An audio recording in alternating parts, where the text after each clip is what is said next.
Kisah keislaman Utsman bin Affan.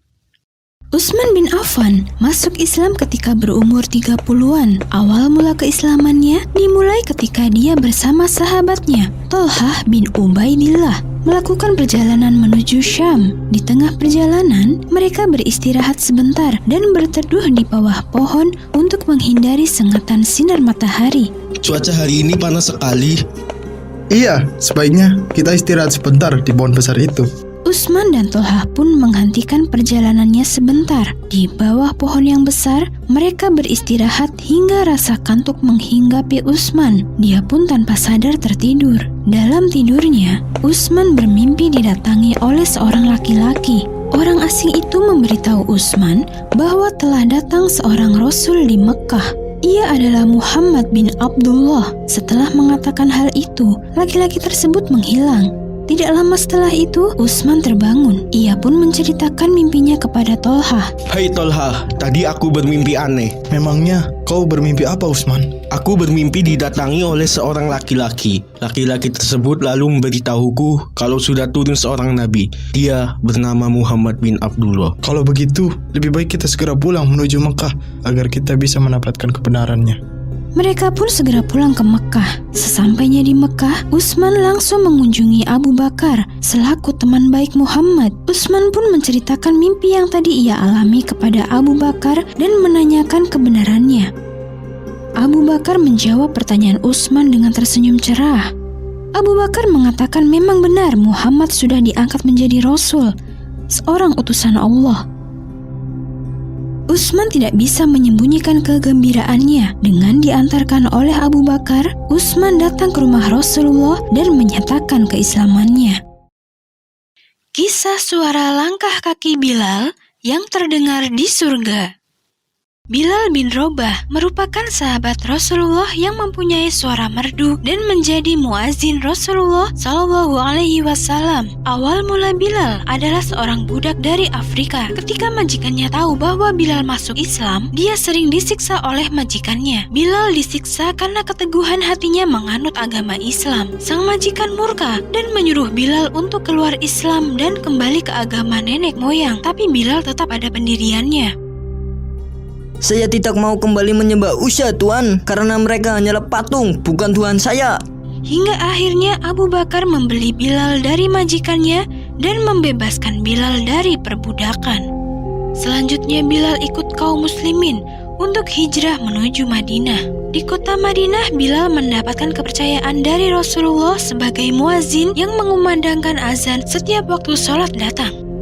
Bagi Rasulullah, Bilal adalah sahabat yang spesial.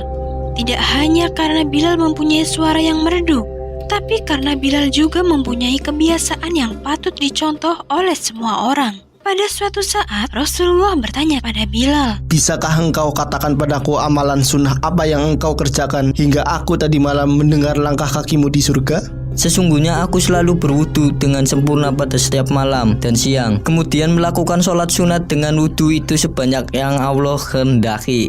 Rasulullah tersenyum sambil mengangguk. Pertahankan kebiasaan baikmu, karena kelak amalan tersebut akan membantumu masuk ke surga. Bilal tersenyum senang. Ia tidak bisa menyembunyikan perasaan bahagianya mendengar kata-kata Rasulullah. Dan karena hal itu pula, Bilal tidak pernah lelah untuk menjaga wudu dan sholat sunnahnya. Kisah azan terakhir Bilal yang menggetarkan Madinah. Selama Rasulullah Shallallahu Alaihi Wasallam hidup, Bilal tidak pernah telat datang ke masjid dan selalu mengumandangkan azan di sana. Tapi semua itu berubah sejak Rasulullah meninggal. Semua orang merasa sedih. Mereka sungguh tidak menyangka Rasulullah Shallallahu Alaihi Wasallam, seseorang yang sangat mereka teladani, pulang secepat ini. Banyak sekali sahabat yang menolak kenyataan tersebut, tapi setelah diberi pengertian oleh Abu Bakar, para sahabat akhirnya dapat menerima. 3 hari berikutnya, perasaan Bilal masih sama. Perasaannya selalu sedih ketika dia mengucapkan lafaz Asyhadu anna Muhammadar Rasulullah. Sampai akhirnya dia berpikir untuk menenangkan diri dan pergi keluar dari kota Madinah. Sebelum pergi, ia meminta izin kepada Khalifah Abu Bakar. Wahai Khalifah, saya ingin meminta izin menenangkan diri untuk sementara waktu, karena sesungguhnya saya masih belum bisa menerima kepergian Nabi.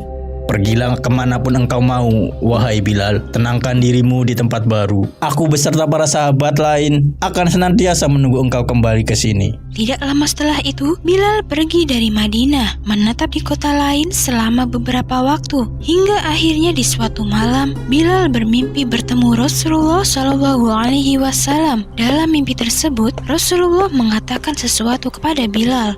Wahai Bilal, mengapa engkau tidak pernah menjengukku lagi? Mimpi bertemu dengan Rasulullah SAW itu sanggup membuat Bilal langsung kembali ke Madinah.